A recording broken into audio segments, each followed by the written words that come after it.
말씀을 전해드리겠습니다.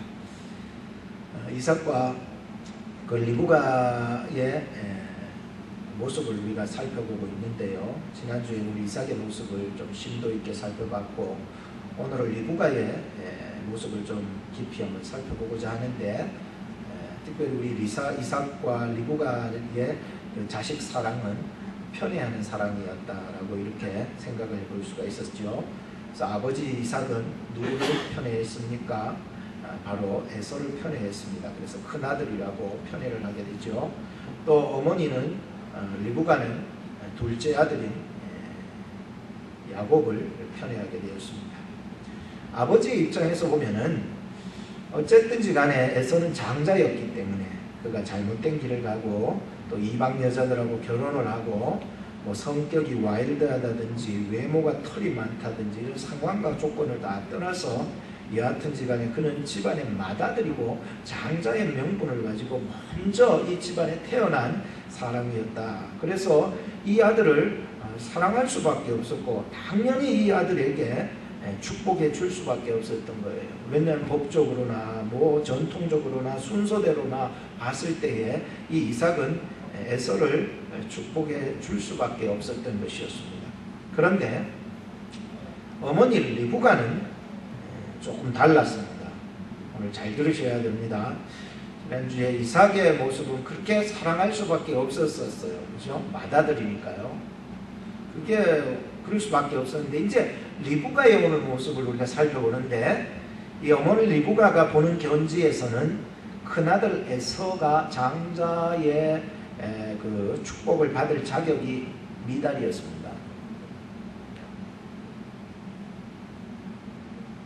어머니의 견지에서 보니까, 어머니의 기준에서 딱 보니까 이 에서는 맏아들이기는 하지만 장자의 명분을 이어갈 만한 그런 자식이 될 수 없다는 기준을 가지게 된 거예요. 그 이유가 무엇입니까? 어릴 적부터 장자의 명분을 팥죽 한 그릇에 팔아버리고 경홀히 여기고, 장자의 명분이 뭐가 중요하냐, 먹는 게 중요하지 라고 하며 성장했을 뿐만 아니라 장성에서 가장 어머니의 마음을 괴롭혔던 게 뭐예요? 해족속, 즉 이방 여인과 결혼을 해가지고 어머니의 마음에 근심을 확 끼치게 해버렸던 거지요. 더더욱이 작은 아들 이 야곱을 감싸고 돌 수 없는 중요한 이유 한 가지가 있는데, 그 이유가 뭐냐면은 리브가가 임신했을 때에 하나님께서 이런 말씀을 해주셨습니다. 창세기 25장 23절에 보니까 두 국민이 내 태중에 있구나. 아기를 뵀을 때에 이 리브가에게 말씀한 거죠. 두 민족이 네 복중에서 나누이리라.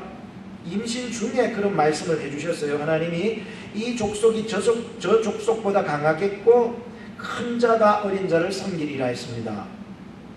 무엇보다도 이 리브가는 에서가 마음에 안 찬 것은 세상적으로 살아나가고 하나님 멀리하며 살아나가고 이방 여인하고 결혼하고 말이에요. 이런 것들도 중요하게 작용했지만 가장 중요하게 작용했는 게 뭐예요? 임신했을 때에 하나님이 말씀해 주셨다는 거예요. 무슨 말씀을요?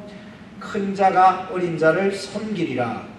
이 하나님의 말씀을 받았기 때문에 어머니로서 두 자식 쌍둥이를 낳았는데 보는 견지가 다를 수밖에 없었어요. 그래서 이 리브가는 작은 아들인 이 야곱을 더 사랑하는 것이 누구의 뜻? 하나님의 뜻이라고 생각을 한 거예요. 맞잖아요. 근데 아버지의 입장에서 보니까 먼저 나온 자가 장자요. 아무리 못나고 세상적으로 나가도 그는 법적으로나 순서적으로 볼 때에 그가 장자의 기업을 받을 만한, 축복받을 만한 사람이라고 이삭은 생각할 수밖에 없었고, 리브가의 입장에서는 아니래. 왜? 뭐 과거의 상황 형편 다 떠나서 하나님이 나에게 말씀해 주셨다는 거예요. 그래서 보는 견지가 달랐던 거예요. 그래서 편애할 수밖에 없었다는 거예요. 여기서 우리는 문제점들을 파헤쳐 들어가야 될 것입니다. 오늘 한 가지만 말씀드리겠습니다. 그 한 가지 포인트가 뭐냐? 그것은 바로 리브가는 인간적인 방법으로 해결했다라고 하는 말씀이었습니다. 굉장히 중요한 말씀입니다. 이미 지금 리브가의 마음에는 내 아들과 남편의 아들이라는 것이 구분이 딱 되어 있습니다. 쌍둥이를 자기 뱃속에서 낳기는 했지만 큰 놈은 남편 아들이라고, 작은 놈은 내 아들이라는 이런 표현을 쓰는 것을 보니까 그의 기준에 있어서 큰 아들과 작은 아들의 구분이 딱 지어져 있었습니다. 그로 말미암아 그가 가진 편애가 어떻게 나옵니까? 말과 행실로 인하여서 그렇게 배어나오게 됩니다. 여러분들 8절에 한번 보면 이런 말씀이 있습니다. 내 아들아 내 말을 쫓으라. 내 아들아 내 말을 쫓으라. 13절에도 보면 내 아들아 너희의 저주는 내게로 돌리리니 내 말만 쫓으라. 그러니까 이 어머니가 편애해도 자식이 받을 그 저주를 자기가 감싸 안을 정도까지 편애를 하는 거예요. 두 자식이 있음에도 불구하고 한 자식에 대한 이 편애심이 엄청난 사랑이 야곱에게로 흘러가고 있었다라고 하는 것을 볼 수가 있죠. 그리고 더 중요한 것은 지금 리브가는 이미 임신했을 때부터 하나님의 뜻을 알고 있었습니다. 그런데 중요한 것은 그 하나님의 뜻을 알고 있으면서도 인간적인 방법으로 해결하려고 나서고 있었다는 거예요. 그래서 남편을 속이고 큰아들도 속이고 야곱을 이 속이는 일에 앞장을 세워서 축복을 가로채려는 시도가 하나님을 믿기는 믿는데 역으로 믿고 잘못 믿는 믿음이었다고 하는 거예요. 그런데 이런 일들을 꾸미는 어머니의 모습을 보면서 야곱과 리브가는 이런 말을 했습니다. 야곱이 이렇게 말했죠. 아버지께서 만약에 이 일을 우리가 속여가지고 축복받는 걸 지금 속여가지고 내가 받게 된다면은 복은 고사하고 뭘 받으리라? 저주를 받으리라. 12절에 말씀하고요. 13절에 보니까 그 어머니가 말하죠. 네가 만약 저주 받으면 네 받은 저주 내가 다 받을 테니까 걱정하지 말고 이 일을 행하도록 하자 하면서 인간적인 방법을 시행했던 것입니다. 어떻게 보면 이 일은 하나님 앞에서 저주받을 일이요 성경학자들은 표현하기를 신성모독감이다 이렇게 표현을 하고 있는데 야곱도 알고 있었습니다. 이 일이 얼마나 하나님 앞에 나쁜 일인가를. 만약에 아버지한테 들키기라도 하면 내가 거짓말로 속여서 이렇게 한 축복받으려고 하는 것을 아버지한테 들키기만 하면 이건 저주받을 일이라는 것을 누구보다도 이 아들이 잘 알고 있었다는 거예요. 이 아들이 뭐 청소년이 아니잖아요. 나이 40 다 된 사람들입니다. 그 어머니도 똑같이 생각한 것이었습니다. 그리스도인들은요 어떤 일을 함에 있어서 동기도 중요하지만 그 걸음을 인도하시는 하나님의 인도하심이 더 중요하다는 사실을 믿으셔야 합니다. 하나님 동기만 중요하면 되지 않습니까? 하나님의 뜻이라면요.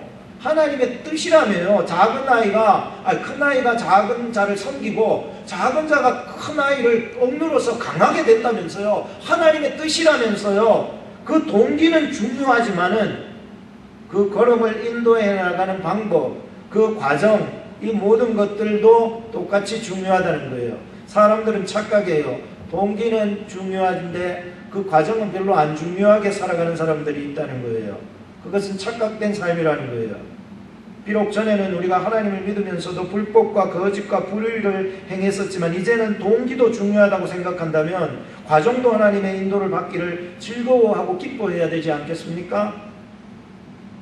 어떤 동기를 가지느냐 정말 중요합니다. 물론 중요하죠. 어떤 동기로 여러분들이 이 자리에 앉아 있는가 중요합니다. 어떻게 앉아 있습니까? 저는 이 자리에 앉아 있는 것이 바로 예수 그리스도께서 나를 인도해 주셨다고 믿고 이 자리에 앉아 있는 것입니다. 여러분 믿으십니까? 여러분 예수 때문에 여기 앉아 있는 거 아닙니까? 예수님이 여러분을 구속하셨고 예수님이 여러분을 사랑하셨고 예수님이 십자가에 못 박혀 죽으심으로 말미암아 그 동기로 말미암아 내 이 죄인이 말이야 정말로 죽을 놈이 말이야 아무런 구원받을 자격도 없는 내가 말이야 그런 그 은혜와 사랑을 받아서 그 동기로 말미암아 내가 하나님을 예배하는 것이 기쁘고 얼마나 좋습니까? 그런데 정말 내가 이 일을 통하여서 내가 구원받은 사람으로서 하나님의 그 영광과 교회의 이름과 예수님의 이름의 영광이 되게 지금 여러분의 삶의 과정을 살아나가고 있냐라고 하는 말씀을 하고 싶은 것입니다. 그런데 사람들은 다 나는 예수 믿고 천국 간다고 얘기하면서 그의 삶을 돌아보면은 다 하나님의 영광 위에서 산다고 그 동기는 좋은데 예수 이름 높인다는 동기는 좋은데 교회의 이름을 위하여서 하나님의 영광을 위하여서 살아간다는 동기는 좋은데 나중에 돌아보고 나중에 한번 보니까는 다 자기 영광이요 자기 이익을 위한 것이었더라는 거예요. 그래서 우리는 동기도 중요하지만 그 일을 진행하시고 인도하시고 우리의 걸음을 한 스텝 한 스텝 인도하시는 하나님의 인도하심과 계획하심, 돌보심, 도와주심 이런 것들이 더 중요하다고 말씀드리는 거예요.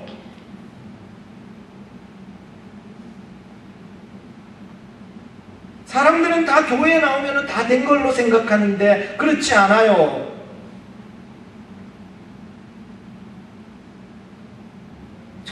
정말로 하나님 나 오늘도 하나님 나의 이 걸음 속에 나를 인도하시는 하나님 그 하나님을 신뢰하고 있는지 확인하셔야 돼요. 하나님이 여러분들을 인도하여서 지금 이 자리에 앉아있다는 사실을 믿으십니까? 그러면 지금만 믿지 말고 조금 있다가도 또 믿으세요. 그리고 내일도 또 믿어야 된다는 거예요.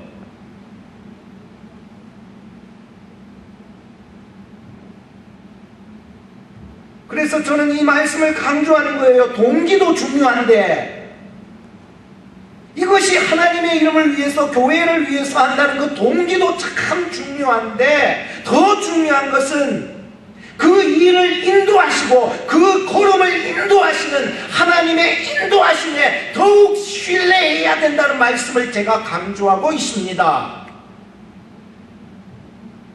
오늘 저는 이 리브가의 모습을 보면서 우리 어머니들이 좀 깨달아야 될 바가 있다고 생각해서 말씀을 전해드리는 것입니다.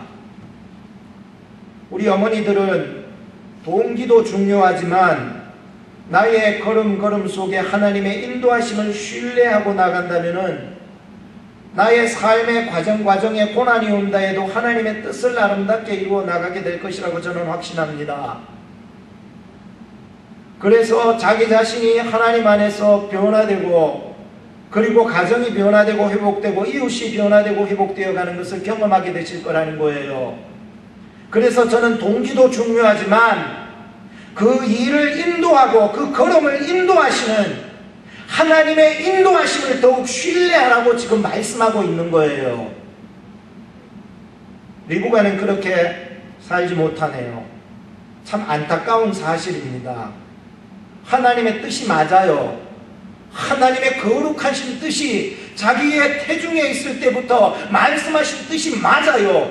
그런데 동기도 중요해요. 임신하는 것도 중요해요. 그런데 더 중요한 것은 하나님의 인도함을 받으며 가고 있느냐라고 하는 것입니다. 사람이 고난이 오면은 하나님의 인도고 뭐고 다 잊어버릴 때가 있죠. 요셉이라는 인물은 형들의 시기로 애굽에 팔리게 되었습니다. 애굽의 보디발 장군의 종으로 살면서 그러면서도 하나님의 인도하심을 믿었습니다. 어느 날 보디발 장군의 아내가 눈짓을 하며 동침하기를 청하니까 요셉의 말이 내가 어찌 이 큰 낙을 행하여 하나님께 죄를 범하리까 거절했습니다. 그 후에 요셉은 누명을 쓰고 감옥에 들어갔습니다. 그러나 그 속에서도 하나님의 인도하심을 믿어 원망치를 않았습니다. 나중에 형들과 만났습니다. 아버지와도 만났습니다. 형들을 원망하지 않았습니다. 자기를 여기까지 인도하신 분이 하나님이시라는 것을 고백하게 된 것입니다. 여러분들, 내가 하나님을 믿고 있다, 교회를 다니고 있다는 그것 자체로서 끝나지 마시기 바랍니다.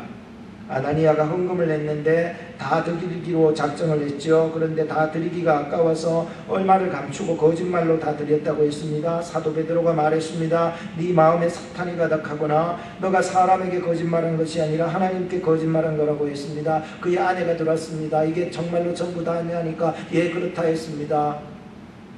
너희 둘은 어떻게 그렇게 합작을 해가지고 입을 맞췄냐라고 합니다. 그래서 둘은 죽어나가게 되죠. 오늘 우리가 하루하루의 삶을 살아가면서 인생의 한 계단 한 계단을 이렇게 살아가면서 나의 걸음 속에서 하나님의 인도하심을 신뢰하고 있느냐 말입니다. 하나님 믿는 거, 난 교회 다니는 것으로 이미 난 구원받았다고 생각을 하고 나의 삶 속에서는 전혀 하나님을 믿는 삶의 모습이나 하나님이 동행하신다거나 하나님이 인도해 달라거나 하나님과 연관된 삶은 없고 오히려 하나님을 욕되게 만드는 경우들이 허다하다라고 말씀드리고 싶은 것입니다. 진짜 예수님과 되기를 여러분들 소망하십니까? 진짜 천국에 대한 어떤 소망과 확신을 가지기를 소망하십니까? 이스라엘 백성들은요, 가나안을 점령하게 되어 있었습니다. 하나님의 약속 따라서 그냥 나가면 됩니다.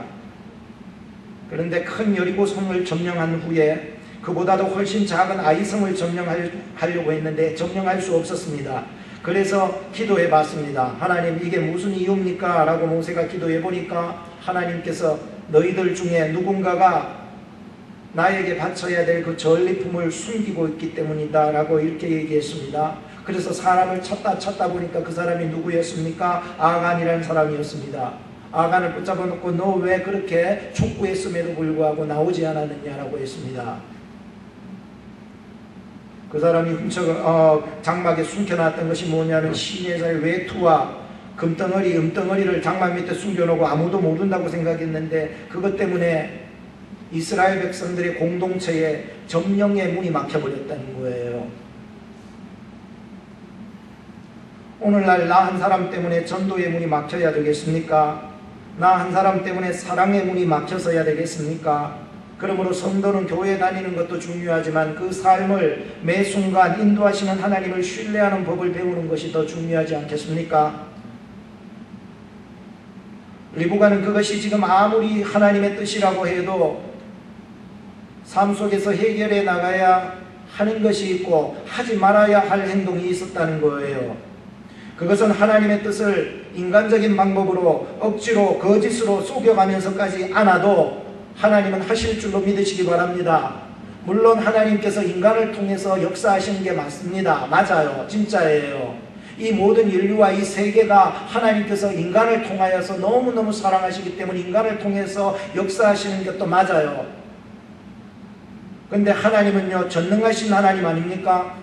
전능하사 천지를 만드신 하나님 아버지를 내가 믿는다고 늘 고백하고 있지 않겠습니까?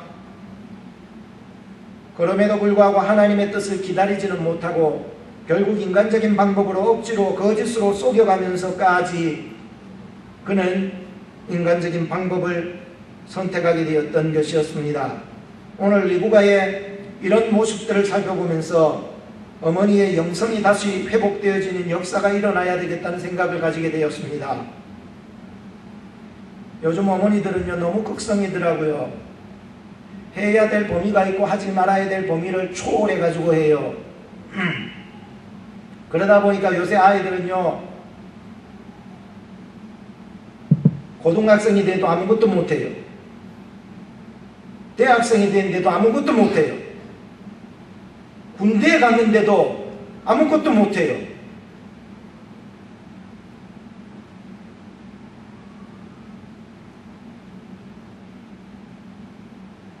우리는 하나님의 뜻이라는 이름을 내세우고 속이며 속여가며 인본주의적인 리브가의 모습, 그것을 좀 내려놔야 되겠다는 생각을 가지게 했습니다. 세상 살아가는 처세술, 속임수, 그렇게 가르칠 시간에 어머니는 더 기도하고 하나님의 뜻이 무엇인지 알아가는 데 노력해야 된다고 생각을 했습니다. 여러분은 어떻게 생각하세요? 세상 살아가면서 말이죠, 약삭 바른 거를 가르치는 것이 아니라 그럴 시간에 하나님 앞에 기도하는 것이 나았습니다. 열국의 어미가 누구인지 아십니까? 아브라함의 아내 이름이 누구인지 아십니까? 사라라는 이름을 가진 자였습니다. 열국의 어미라는 이름을 주었습니다. 근데 이 사라가요, 예전에 한때 정신이 혼미하고 말이죠, 하나님의 그 뜻을 민감하지 못하고 둔감했을 때였습니다. 그래서 하나님의 뜻을 인간적인 방법으로 해나갔던 것이었습니다. 자손을 주겠다고 그렇게 약속을 했었습니다. 근데 하나님께서 몇십 년이 지나도 안 주시네요. 나중에는 여자로서 이제 아기를 가질 수 있는 그 경수가 다 끊어져서 아기도 놓을 수 없는 상황이 와버리네요. 다 포기해버렸습니다. 그래서 사라가 했던 인간적인 방법이 무엇이었습니까? 자기의 여종 하가를 아브라함과 동침케 해가지고 아기를 생성시키는 것이 사라의 방법이었습니다. 그래서 생산된 아이 이름이 무엇입니까? 이스마엘입니다. 우린 살아가면서요, 하나님의 방법이 있는데, 물론 그 하나님의 방법을 이루기 위해 가지고 인간적인 방법을 열심히 할 수 있다니까요. 근데 하나님 앞에 정말로 그런 시간에 기도하며 하나님의 뜻을 한번 찾아보면 어떨까 하면 생각을 해보는 것입니다. 결국 하나님이 택한 자는 반드시 구원하여 주실 줄로 믿으시기 바랍니다. 그런데 인간적인 방법을 이루었던 그 모든 고통과 아픔은 안고 가야 된다는 거예요.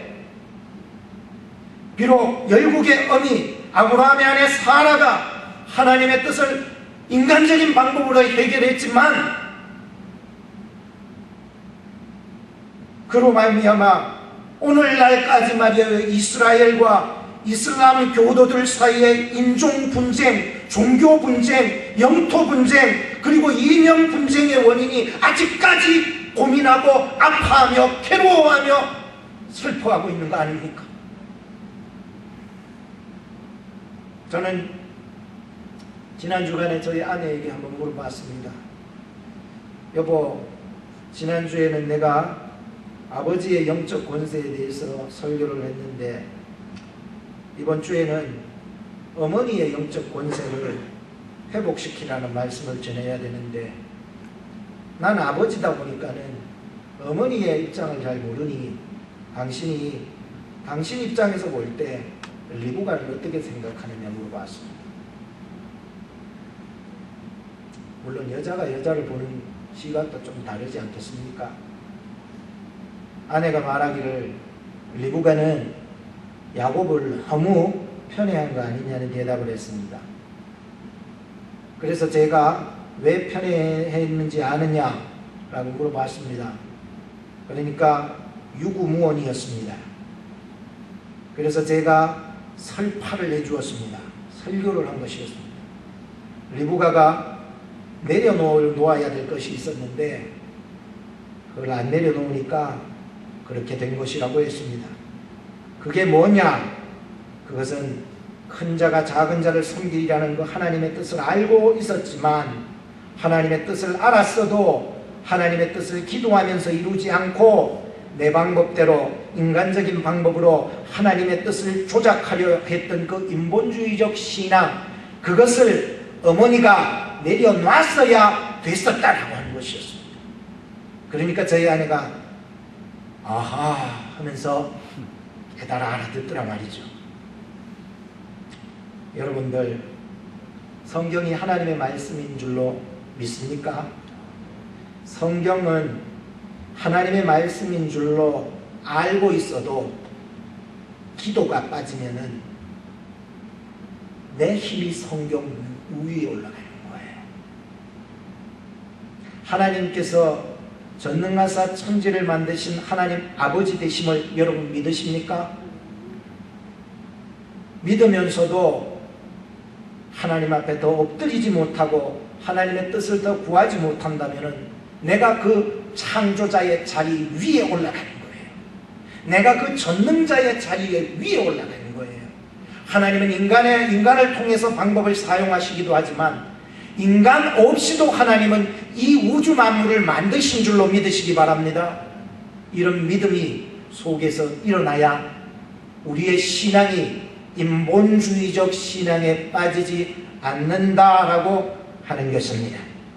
그래서 우리 어머니들은요, 내려놓아야 될 것을 내려놓을 수 있는 어머니가 되어야 하는 것입니다.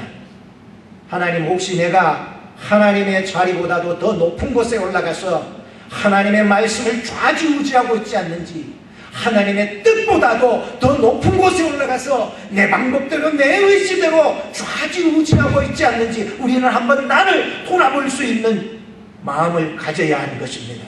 그리고 그것이 하나님의 뜻이 아니고 절제되지 못한 나의 인간적인 모습이라면 겸허하게 하나님의 뜻 밑에 나를 내려놓을 수 있는 그런 마음을 가질 수 있어야 된다는 말씀입니다. 이 설교를 준비하면서 저는 그 생각이 들더라고요.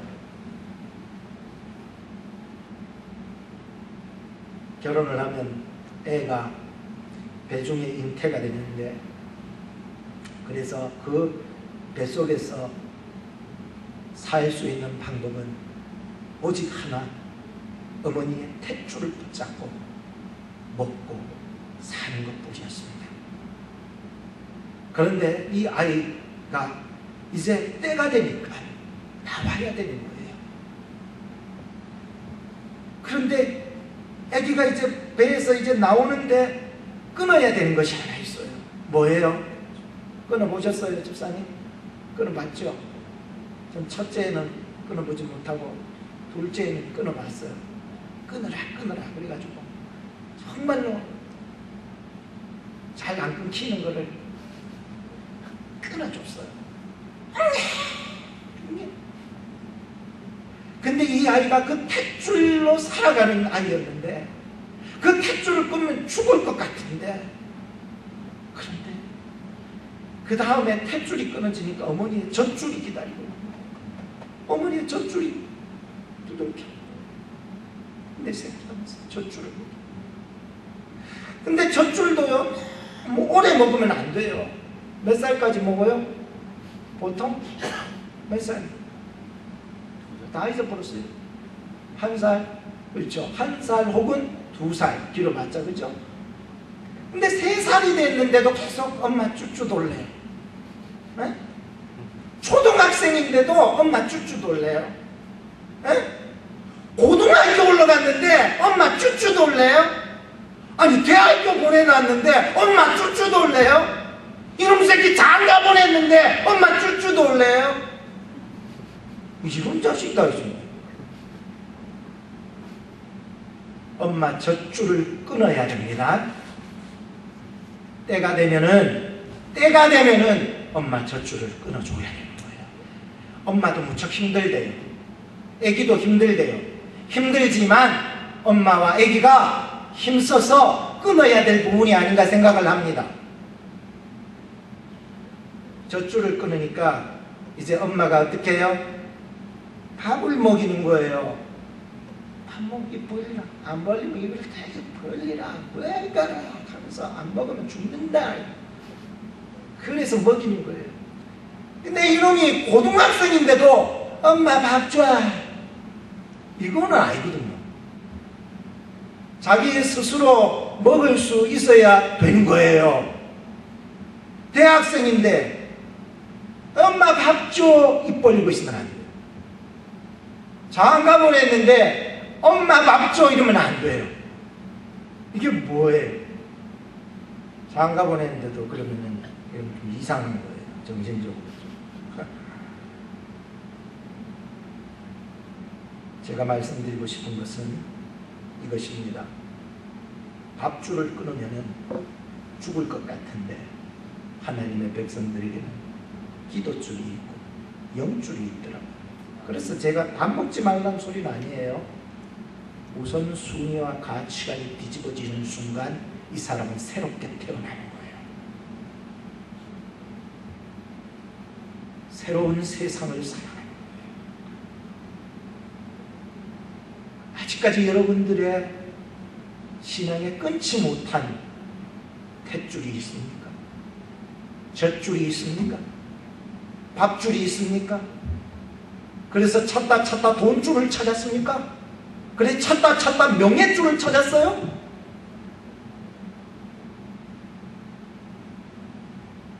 오늘 우리 하나님의 백성이 잡아야 되는 그런 줄이 아니에요. 썩은 동아줄 아니에요. 여러분, 썩은 동아줄을 놔야 하나님이 내 아버지가 되시는 거예요. 거듭나는 거예요. 새롭게 태어나는 것을 알아요. 어머니 뱃속에 들어가서 다시 태어나는 게 아니에요. 나는요, 탯줄보다도 하나님이 더 좋아요. 나는 젖줄보다 하나님이 더 좋아요. 나는 밥줄보다 하나님이 더 좋아요. 나는 돈줄보다 하나님이 더 좋아요. 나는 명예줄보다 하나님이 더 좋아요. 하나님이 좋아요. 하나님이 좋아요. 라고 하니까 병이 되는 거예요. 하나님이 그 사람을 인도해 주시는 거예요. 하나님이 그 사람을 도우시는 거예요. 매 순간 나의 삶이 이제는 탯줄이 얽매여 있지 않고 밥줄이 얽매여 있지 않고 돈줄이 얽매여 있지 않냐고 내가 하나님을 구하고 있다는 것이 발견이 되는 거예요. 다시 태어나야 합니다. 뱃속에서부터 세상으로, 세상에서부터 천국 백성으로 다시 태어나야 됩니다. 그래서 어머니는요 중요합니다. 어머니는 예수, 십자가, 영혼, 구원, 영생, 지옥은 아니고 천국 백성으로 회복이 되셔야 됩니다.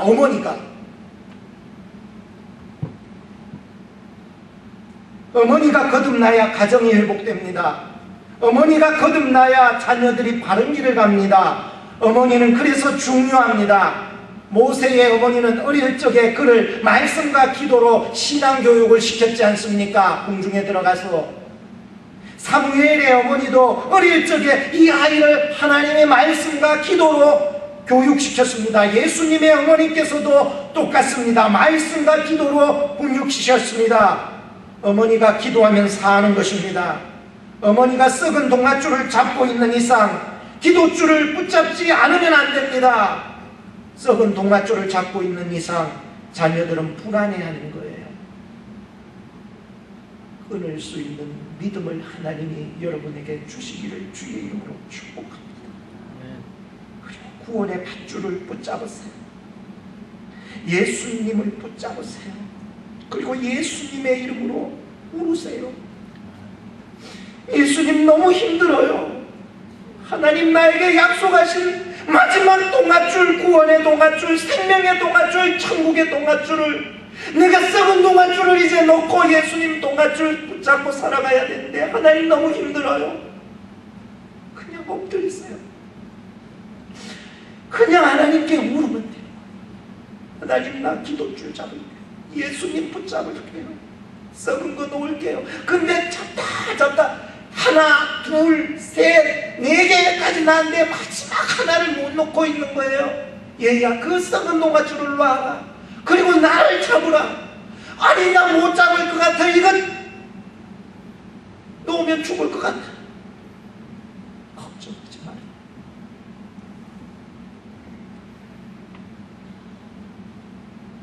오늘 우리 어머니는 예수 그리스도 십자가로 새로 태어나야 합니다. 이것은 제가 여러분들에게 줄 수 있는 게 아니더라고요. 그냥 저는 여러분들에게 이 말씀을 선포할 뿐인 것입니다. 사랑하는 어머니들이요, 예수 그리스도의 십자가로 새로 태어나야 합니다.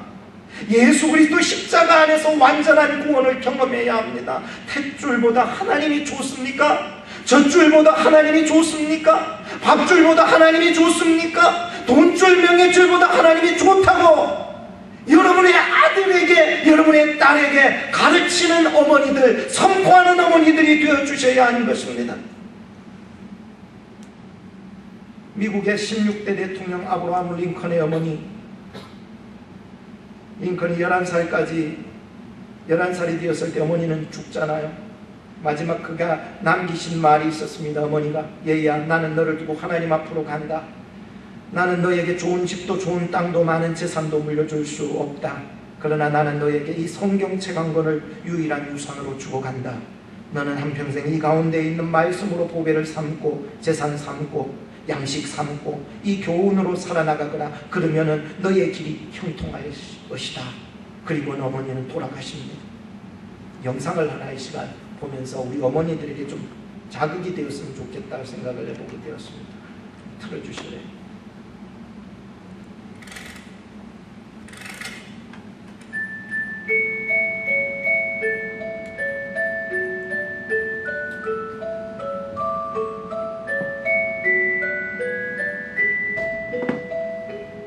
나는 어머니의 기도를 기억한다. 그 기도는 항상 나를 따라다녔고 평생 나와 함께했다.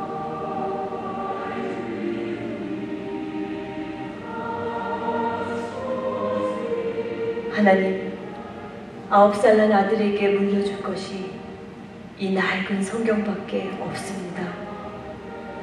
제가 이 땅을 떠나도 하나님께서 이 아들을 지켜주시고 부자나 높은 사람이 되기보다 성경을 읽는 사람이 되길 간절히 기도합니다. 오 주여, 19명의 아이들을 낳고 돌보는 매일이 분주하고 지치지만 부엌에서 하루 1시간 주 앞에 기도하는 이 시간이 우리 아이들에게 줄 수 있는 가장 큰 축복이 되게 하시길 간절히 기도합니다.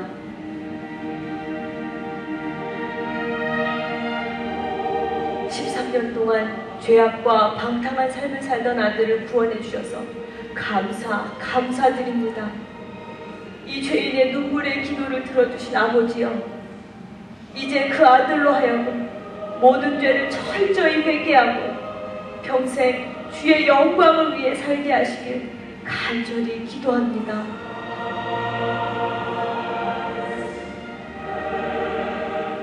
오 하나님, 저 혼자 어린 구남매를 키우는 것은 불가능하오니 도와주시옵소서. 제 아이들이 주의를 철저히 지키고 늘 성경을 배우며 그 진리 안에 살게 하시고 비록 가난하지만 남에게 베푸는 삶을 살게 하시길 간절히 기도합니다. 주님, 저를 개라고 하셔도, 아니 그보다 더한 취급을 하셔도 좋습니다. 다만 제 딸, 귀신 들린 제 딸만 고쳐주시옵소서. 이 찢어지는 어미의 마음을 불쌍히 보시고 깨끗이 고쳐주시길 간절히 원합니다. 자식을 위해서는 가난도 무지도 부끄럽지 않았습니다. 자식을 위해서는 고난도 아픔도 견딜 수 있었습니다. 자식을 위해서는 갈증도 배고픔도 참을 수 있었습니다. 이것이 우리 어머니의 희생입니다. 자식을 위해서 거칠고 투박한 손을 모았습니다. 자식을 위해서 차갑고 딱딱한 바닥에 엎드렸습니다. 자식을 위해서 뜨거운 눈물로 부르짖었습니다. 이것이 우리 어머니의 사랑입니다.